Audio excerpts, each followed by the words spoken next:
Hello, नमस्कार साथियों। आप सभी का स्वागत है मेरे चैनल राधे अकेडमी पर।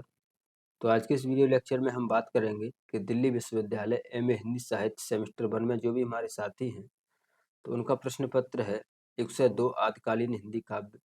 तो इसमें जो हमारी इकाई 1 है, उसमें सरप्पा नाम से दोहा कोश के जो संकलित पद हैं हमारे पाठ्यक्रम में, तो आज हम इन्हीं की व्याख्या करेंगे। और सरपा से जुड़ा हुआ जो प्रश्न प्रारूप है, यानी जो प्रश्न आएगा सरपा के बारे में जानकारी है, वो इससे पहले वाले वीडियो में हमने बात कर ली थी। तो आज आज हम इस वीडियो लेक्चर में इसमें जो संकलित पद हैं उनकी बात करेंगे। ठीक है दोस्तों, तो आइए हम देखते हैं।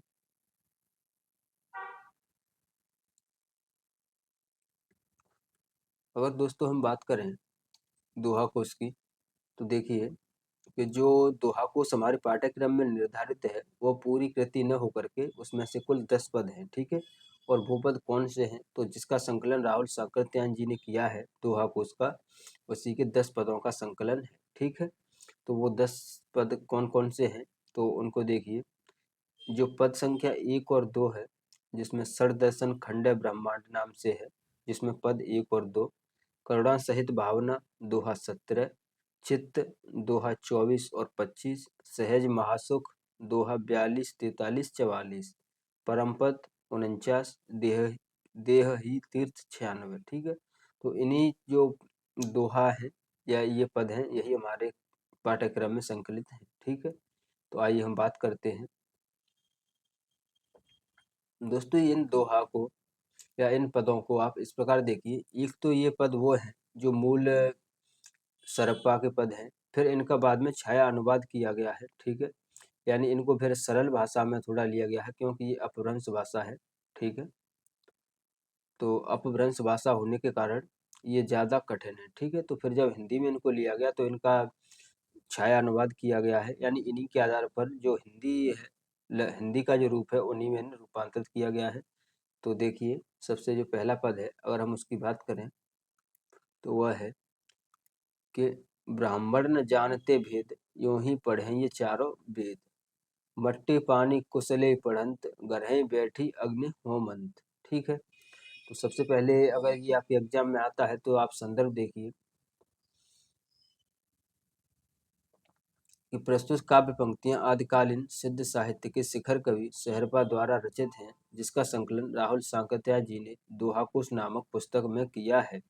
इस संकलन में राहुल जी ने सरप्पा के महत्व को उद्घाटित किया है। ठीक है दोस्तों, ये हमारा संदर्भ हो गया। फिर उसके बाद है प्रसंग। प्रस्तुत दोहे के माध्यम से सरपा जी ने उनके समाज में व्याप्त आडंबर व जातिगत भेदभाव का विरोध किया है। यानी अगर आप इस दोहे की बात करोगे तो इसका प्रसंग है कि प्रस्तुत दोहे के माध्यम से सरपा जी ने उनके समाज में व्याप्त आडंबर व जातिगत भेदभाव का विरोध किया है। वो किस प्रकार कहते हैं, तो देखिए दोहा अगर हम देखें तो दोहे में देखिए वो कहते हैं कि ब्राह्मण न जाने भेद, यानी जो ब्राह्मण है वह भेद का मतलब यहाँ पे भेद होगा कि वो भेद कुछ नहीं जानते। भेद माने होती है जानकारी, सॉरी दोस्तों, भेद का मतलब होता है जानकारी या कोई बात। ब्राह्मण न जानते भेद, यूं ही पढ़े ये चारों भेद, यानी जो ब्राह्मण है वो कुछ भी नहीं जानते हैं। वो क्या भेद है यानी क्या बात है उसको वो नहीं समझते हैं। वो यूं ही पढ़े चारों वेद, यानी वो वेदों की व्याख्या यूं ही करते हैं, अपने हिसाब से करते हैं।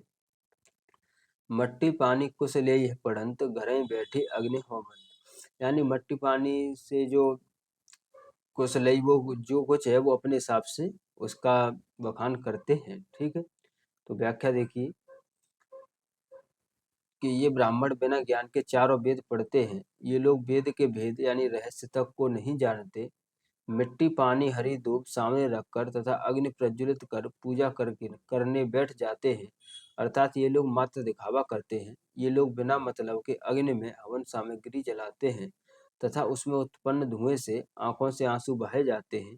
कभी ये एक दंड पर खड़े होते हैं तो कभी ये 3 दंड पर खड़े होते हैं। भगवा वेश इनका आभूषण है, अपने को विद्वान समझ हंस को उपदेश देते हैं, यानी बगुला भगत बनकर हंसों को उपदेश देते हैं, अर्थात ज्ञानी बनकर जन साधारण को उपदेश देकर ठगते हैं। वे धर्म अधर्म की तुलना करना नहीं जानते, इसी कारण बाहरी भूल भुलैया में रमे हुए हैं, अर्थात व्यर्थ के कार्यों में लगे हुए हैं। आत्मा ज्ञान से विरल को विरल हो भौतिकता में लीन है। ठीक है, तो ये हमारे पहले पद की व्याख्या है। अब हमारा नेक्स्ट पद है, वह देखिए, वह है कि काज बिनाई हुतवन होमे आंख जलावे कड़ुए धुएं, एक दंडी त्रिदंडी भगवा ऐसे ज्ञानी होके हंस उपदेशे। ठीक, यानी ये बिना काम काज के ही या बिना किसी बात के ही ऐसे ही हवन करते हैं, यानी हवन करते रहते हैं, और उसमें जो कड़ुए तेल को, यानी जो तेल है उसके धुएं से अपनी आंखों को फोड़ते हैं। कभी ये एक दंडी या त्रिदंडी भेष धारण करते हैं, कभी यानी ये एक दंड पर खड़े होते हैं, कभी त्रिदंडी मुद्रा में खड़े होकर ऐसे बैठते हैं, और ज्ञानी होकर ये हंसते हैं। ठीक है, तो देखिए प्रसंग देखिए कि प्रस्तुत दोहे में शेरपा जी ने समाज में व्याप्त पाखंडी व ढोंगी लोगों द्वारा धर्म में अनुष्ठान व कर्म करने का विरोध किया है। शेरपा एक सिद्ध साधक थे। व्याख्या है इसके, शेरपा एक सिद्ध साधक थे। उन्होंने अपने समय में सिद्ध संप्रदाय व समाज में व्याप्त बाह्य आडंबर पर व्यंग करते हुए कहते हैं कि बिना कर्म किए हवन के धुएं से आंख फूटने से कोई लाभ नहीं है। और वे कहते हैं कि जो भगवा वस्त्र धारण करके ज्ञानी होने का ढोंग करते हैं और जो सही बात पर हंसते हैं, ये सभी पाखंडी हैं। ठीक है, अब जो हमारा नेक्स्ट दोहा है वह देखिए, वह है कि अहवा करुणा केवल साय, नहीं छायानुवाद देखिए कि अथवा करुणा केवल साधा, सो जन्मांतरे मोक्ष न पावा, यदि पुण्य दोनों जोड़ न सके, ना भव ना निर्माण रहे। तो दोस्तों आपको एक बात पता हो कि जो शेरपा है वो संप्रदाय, जो सिद्ध संप्रदाय है उससे संबंध रखते थे। और सिद्ध संप्रदाय में जो उस समय जो सिद्ध संप्रदाय चल रहा था, उसमें बहुत सारे पाखंड चल रहे थे, यानी बहुत सारी ऐसी मान्यताएं थी जो एक जो साधक है या सच्चा योगी है उसके लिए वो संप्रदाय इतनी प्रासंगिक नहीं थी। यानी एक तरह से भोगमूलक प्रगति की ओर ये संप्रदाय अग्रसर हो रहा था। तो इससे हटते हुए उन्होंने, उसी समय बौद्ध धर्म का प्रचलन भी चल रहा था, तो शेरपा जी ब्राह्मण होते हुए भी बौद्ध धर्म अपनाते हैं और उसकी भी दीक्षा करते हैं। तो ठीक है, तो इस इन दोनों जो संप्रदाय हैं, इनका जो मेन काम है वह है मोक्ष या निर्माण प्राप्त करना। ठीक है, और अगर आप सिद्ध संप्रदाय की बात करोगे तो इसमें मोक्ष की बात की गई है, और अगर आप बौद्ध की बात करोगे तो इसमें महापरिनिर्वाण की बात करते हैं, यानी निर्वाण की बात। ठीक है, तो ये भी मोक्ष के समकक्षी होता है। तो देखिए इसमें कि प्रस्तुत दोहे में शेरपा जी ने मोक्ष और निर्माण को प्राप्त करने का रास्ता बताया है।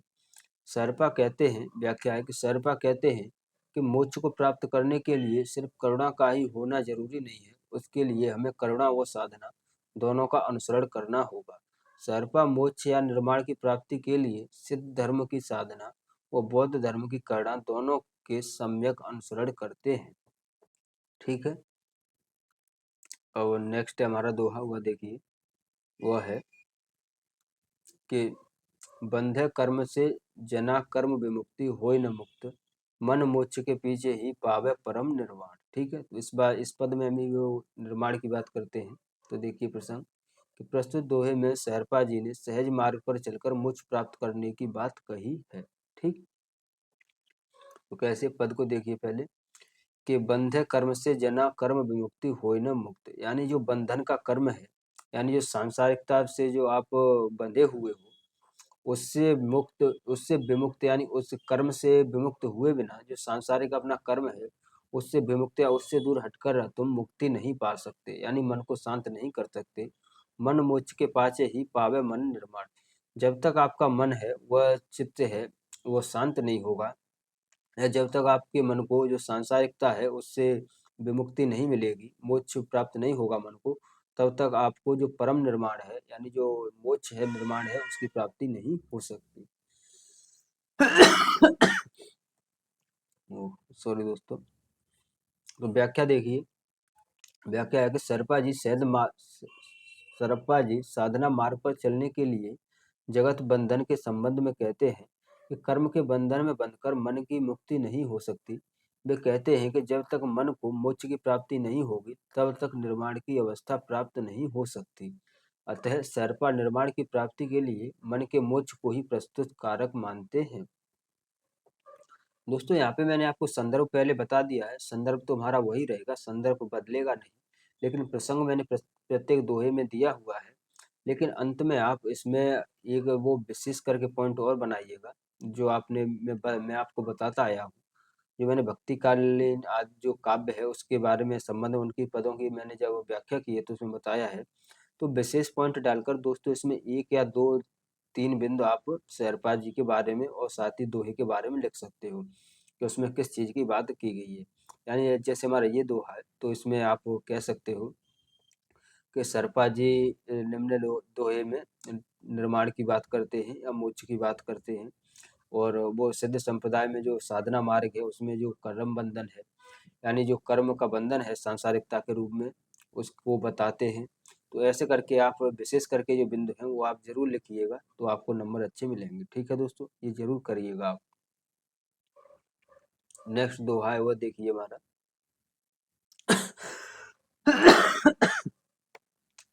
कि अक्षर बाढ़ा सकल जग, नाहि निरक्षर कोय, तबलो अक्षर घोलिए, जबलो निरक्षर होय। ठीक, यानी अक्षर बाढ़ा सकल जग, नाहि निरक्षर कोय, तबलो अक्षर घोलिए, जबलो निरक्षर होय।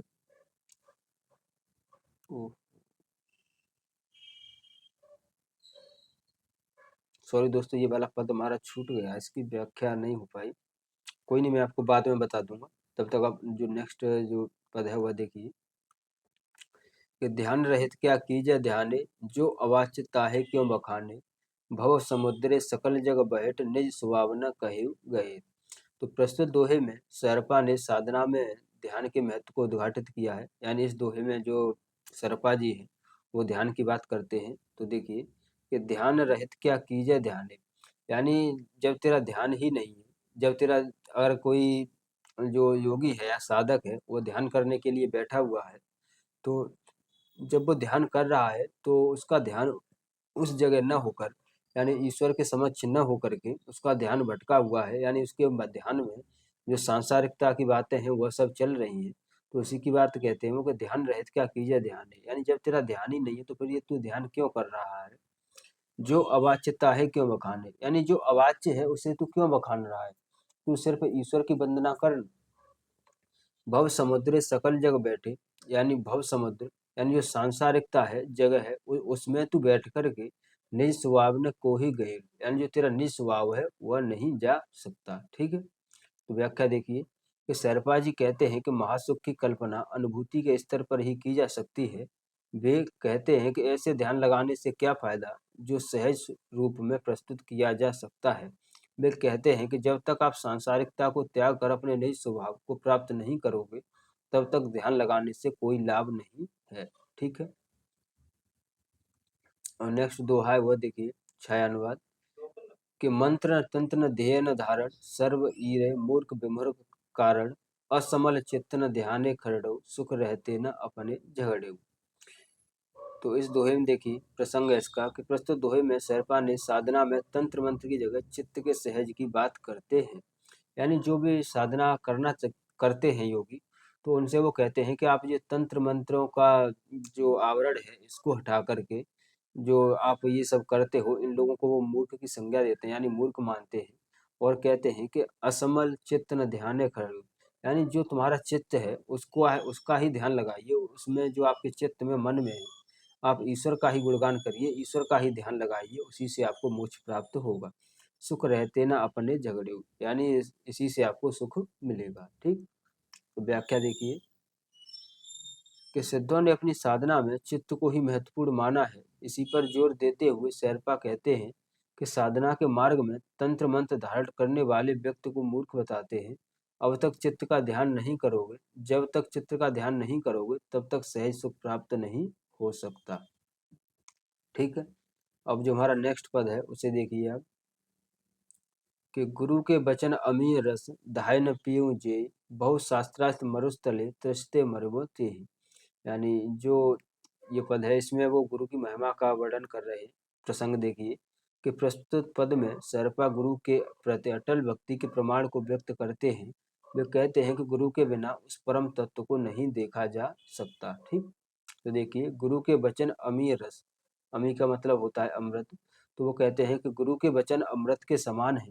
धाय न पीवे जे, और इसे जो भी नहीं पी, धाय न पीवे जो कोई इसे नहीं पीता है बहुत शास्त्रार्थ मरुस्थले, यानी वह उसका जीवन या उसका ज्ञान या उसका शास्त्र मरुस्थल के समान है, यानी त्रस्ते मरवोते। जिस प्रकार ज्ञान रूपी मरुस्थल में जो व्यक्ति गुरु के वचनों को नहीं सुनेगा वो ज्ञान रूपी मरुस्थल में प्यासा ही मरेगा। ठीक है, त्रस्ते मरवोते, त्रस्ते का मतलब होता है प्यासा। ठीक है, तो इसमें वो कहते हैं कि जो व्यक्ति या जो साधक या जो शिष्य गुरु के वचनों को नहीं मानेगा या गुरु के वचनों का अनुसरण नहीं करेगा, वह ज्ञान रूपी समुद्र में या शास्त्र रूपी समुद्र में प्यासा ही रहेगा। तो व्याख्या देखिए कि प्रस्तुत पद में शेरपा गुरु व शिष्य के संबंध में कहते हैं कि साधक तो मूर्ख बालक के समान होता है। यदि गुरु के वचन उसके हृदय में प्रवेश कर जाएं तो निश्चित रूप से उसे इष्ट की प्राप्ति हो सकती है। वे कहते हैं कि गुरु के वचन अमृत के समान हैं, उन्हें जो भी पी लेता है उसे ये शास्त्र रूपी मरुस्थल में भी प्यास का आभास नहीं होता। ठीक है, अब हमारा नेक्स्ट पद है वह है परम पद। तो परम पद को देखिए कि जहिमन पवन संचर रवि सस नाहि प्रवेश, तहाँ मूढ़ चित्त विसार करु करे कहे उपदेश। तो इस पद में उन्होंने जो सिद्ध संप्रदाय में प्रचलित साधना पद्धति थी, देखिए प्रसंग इसका कि प्रस्तुत दोहे में शेरपा जी ने सिद्ध संप्रदाय में प्रचलित साधना पद्धति का वर्णन किया है। यानी साधना पद्धति की बात किस प्रकार करते हैं और जो चित्त है मन की बात कैसे करते हैं, तो उसे देखिए कि जयमन पवन संचरे, यानी जहाँ, जय का मतलब है जहाँ अपने मन को ले जाइए, जहाँ पवन संचर है, यानी पवन है वायु, यहाँ वायु का भी संचरण न हो। रवि सस्य नाहि प्रवेश, और वहाँ पर रवि यानी चंद्रमा और सस्य माने सूरज, नहीं, रवि माने सूरज, शशि माने चंद्रमा, यानी जहाँ पे सूर्य और चंद्रमा का भी भास नहीं हो वहां पर वह भी न पहुंच सके। तहे तैमर चित्र विश्राम करूं सरहु कहे उमेश, यानी वो वहां पर जाकर चित्र को, अपने चित्त या मन को आराम दीजिए। सरह कहे उमेश, यानी ऐसा शेरपा कहते हैं। ठीक है, तो देखिए व्याख्या कि शेरपा सिद्ध साधक हैं। वे कहते हैं कि एक साधक को साधना करने के लिए बताते हैं कि जहाँ जाने पर मन में पवन का संचरण नहीं होता, जहाँ सूर्य और चंद्रमा का प्रवेश नहीं होता, वहाँ साधक को विश्राम करना चाहिए। ठीक है, नेक्स्ट पद है हमारा वह है देख ही तीर्थ। तो इसे देखिए पद को कि यही सो सरस्वती प्रयाग, यहीं सो गंगा सागर, वाराणसी प्रयाग, यहीं सो चंद्र दिवाकर। तो इसका प्रसंग देखिए, प्रस्तुत दोहे में शेरपा जी ने चित्त और जगत में अभेद मानते हुए संपूर्ण जगत की स्थिति को चित्त में ही स्वीकार करते हैं। यानी वो कहते हैं कि आपको जो साधना है, यानी साधना मार्ग पर चलने के लिए कोई तीर्थ यात्रा या ये सब नहीं करना है। उसके लिए आपका जो इन इन सब का निवास हमारे मस्तिष्क में ही है। ठीक है, तो देखिए कि यहीं सो सरस्वती प्रयाग, यानी यहीं पर सरस्वती है, यहीं पर प्रयाग है, यहीं सो गंगा सागर और यहीं पर गंगा सागर है। वाराणसी प्रयाग यहीं सो चंद्र दिवाकर, यानी यहीं पर वाराणसी है, प्रयाग है, और यहीं चंद्र दिवाकर, और यहीं आप यहीं पर चंद्रमा और सूर्य हैं। ठीक है, तो देखिए व्याख्या कि शेरपा कहते हैं कि हमारे चित्त में ही सरस्वती, प्रयाग, गंगा, वाराणसी, सूर्य और चंद्रमा है। हमें उसके लिए अन्य जगह भटकने की आवश्यकता नहीं है। इस बात से वह गृहस्थ को भी साधना के लिए सहज मार्ग प्रस्तुत करते हैं। ठीक है, तो धन्यवाद दोस्तों, जो शेरपा के पदों की व्याख्या थी वो हमने देख ली है। और जल्दी हम नेक्स्ट वीडियो मिलेंगे, तो उसमें हम जो आदिकालीन हिंदी काव्य में और जो रासो काव्य और विद्याधर विद्यापति के जो पद लगे हुए हैं, अब हम उनकी बात करेंगे। तो मिलते हैं नेक्स्ट वीडियो में। दोस्तों, अगर ये वीडियो आपके एग्जाम के पॉइंट ऑफ व्यू से आपको मददगार साबित हो तो कृपया वीडियो को लाइक करें और ज़्यादा से ज़्यादा शेयर करें, साथ ही इस चैनल को सब्सक्राइब कीजिएगा। दोस्तों, अगर आपको ये सभी पीडीएफ चाहिए तो ये पीडीएफ दोस्तों दरअसल मेरे पास बनी हुई रखी हैं, मेरे लैपटॉप में सेव थी। कल अचानक लैपटॉप में जो एक टेक्निकल इशू आया उसमें, तो फिर कल के दिन कोई वीडियो नहीं बन पाई। अगर दोस्तों आपको ये सभी पीडीएफ चाहिए तो ज़्यादा से ज़्यादा चैनल को सब्सक्राइब करवाइएगा लोगों से, अपने साथियों से। जैसे ही मेरे 500 सब्सक्राइबर पूरे होते हैं मेरे चैनल पर, वैसे ही ये सभी पीडीएफ आपको मिल जाएंगी मेरे टेलीग्राम चैनल राधे अकेडमी पर। धन्यवाद दोस्तों, तो मिलते हैं नेक्स्ट वीडियो में।